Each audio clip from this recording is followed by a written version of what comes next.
So I'm hearing all these things about sports and the BLM this year, but what I'm not hearing is people open up the conversation to say, I used to be racist and I was racist and now I'm not racist. That would make a blimmin' good phone-in, actually, wouldn't it? So I, personally, used to be racist, and now I'm not racist. And if I was to be penalised for that anywhere, my way of going around business would be to say, I used to be racist, and this was the journey I took, and this is why I'm not racist, and here I am, punish me or not. So tell me your story, then.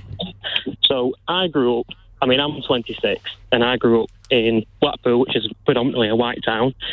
And as a child, what I saw on the media was this constant refugee story stuff, 9/11, all these stories, and people around me were racist, and I would hear these racist slurs, and it would be funny business, having a giggle. And as I've got older, I find it disgusting because I've took a journey.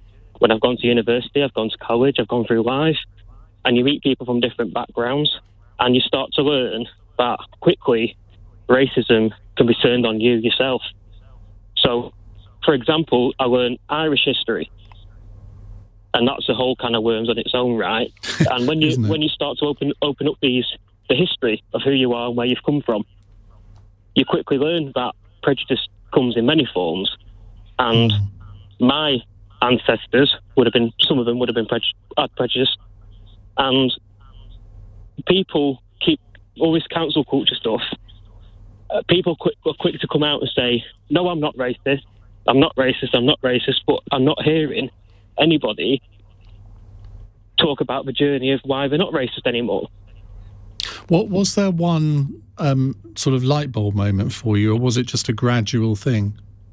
So one thing that happened when I was 18 was a bunch of people from Manchester who come from, I assume, Caribbean origin, weren't very nice to me, and I was to say the only white man in that group, and all these racial slurs were targeted at me. And then all the things that they were joking about weren't too dissimilar from what people from my background were doing. I quickly learned, that these what goes around comes around, and it's all about, to me, having people from different backgrounds and experience different things. But you see, I think a lot of people aren't open to this dialogue because they get defensive and they got careers to I don't know what how you'd say it. You've got careers that they want to maintain, so they will never openly say, I used to be racist, and here's why I'm not now. So your point is that if you were held to the exact same standards as Ollie Robinson, your career might be a bit different. Well, I would use my platform to open up dialogue for other people. So some people from my background are still racist, and sometimes it causes a bit of when I hear these slurs, I pull a face and I say, no, I'm not having that, and it's, you tackle it within your own community, and the only way you can properly do that is for people who are at higher ranking in your community to also come out and say openly, I'm not having it.